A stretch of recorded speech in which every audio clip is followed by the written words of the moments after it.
I welcome everyone to my channel. And again, stories from life. A novel that will change your life. Martha Shields' right pointing arrow, hope for happiness.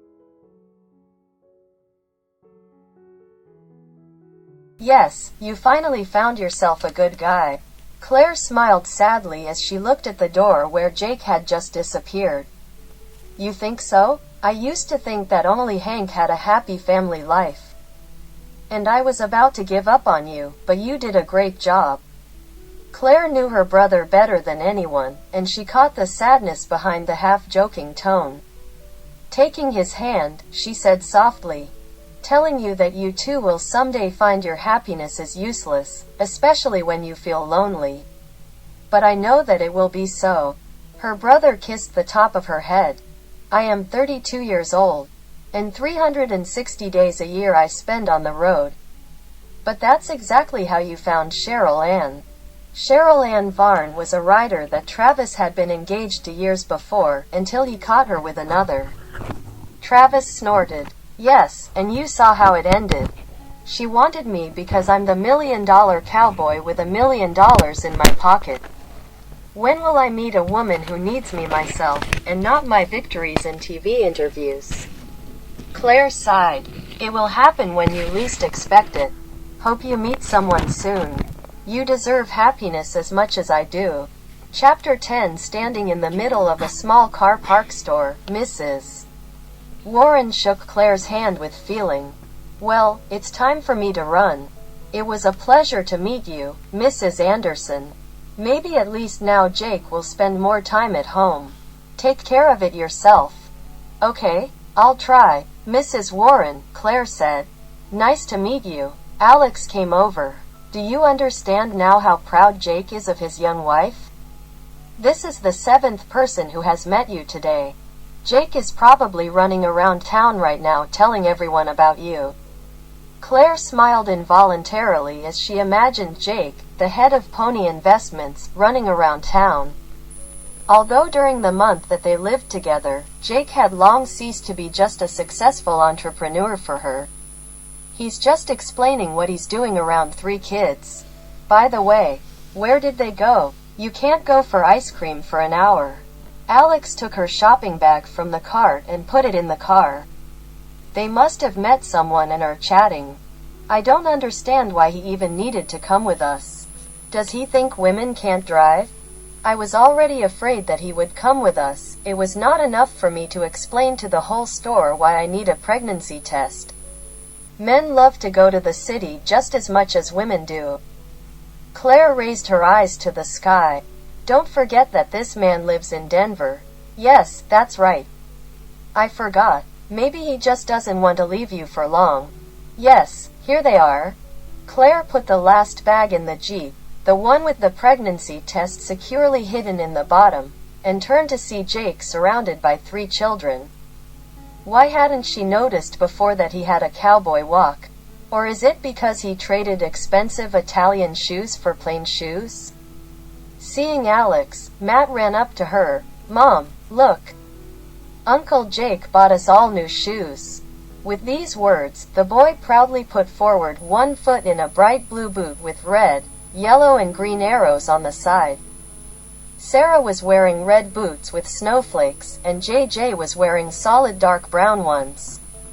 My God, Alex exclaimed. Is it already Christmas? Sarah shook her head.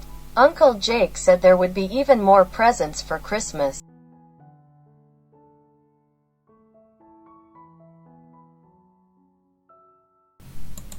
Even the even-tempered JJ couldn't contain his delight. Uncle Jake said that we can choose any shoes without even looking at the price. Claire looked at her husband with sudden horror. Jake smiled broadly, glad that the kids were happy. What is it with him? Did he really not understand anything? And it seemed to her that he had already understood that love cannot be bought. However, he again began to waste money right and left. Maybe he can fool the kids, but Alex, Hank, and Travis aren't blind. Very nice gifts, Alex said to the children. Did you say thank you to Uncle Jake? Of course, Jake replied with a smile. But the children again rushed to hug him and thank him. as the kids bickered over which of them should sit next to Uncle Jake on the way back. Claire looked up at Alex. Sorry. She was amazed. For what? Claire just shook her head and got into the Jeep. If Alex still hasn't guessed anything, then don't. With her heart pounding in her throat, Claire stared at the white record. With a trembling hand, she took the instruction manual and compared the sample on it with her result. The blue line on the plate, indicating a positive result, was twice as blue as the one on the sample. It couldn't be any clearer. She is pregnant. A happy smile spread across her face. She sighed loudly. Child. In 9 months, she will be able to take her son in her arms. Or daughter. Well, how? Alex asked from behind the door. Turning around, Claire handed her the record in triumph. Alex impulsively hugged her sister-in-law. You are pregnant. Claire, how wonderful. After so many years, Claire's tears didn't let her finish. Her heart was ready to jump out of her chest. I just can't believe it. And is he accurate? 97%. That's what it says on the package. And he never let me down.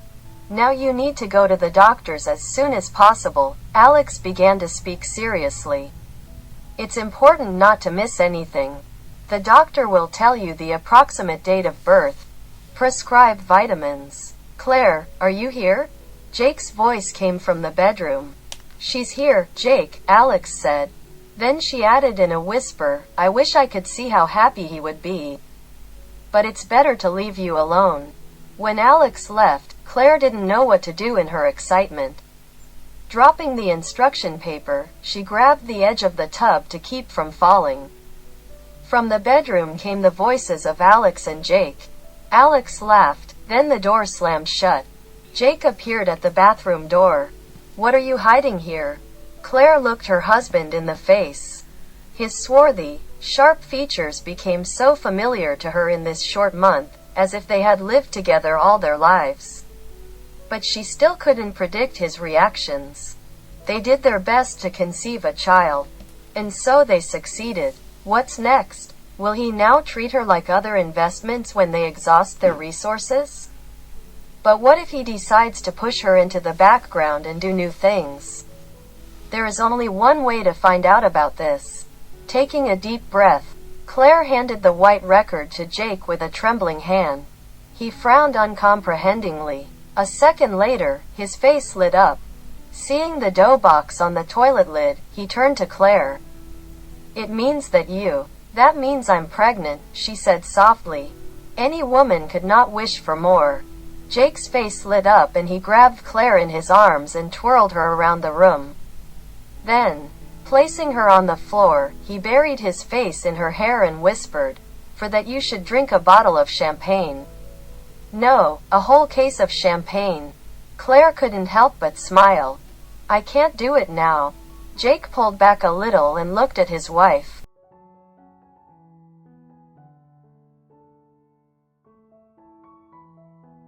To be continued. If you liked the video, subscribe to my channel and press the bell to nothing don't miss.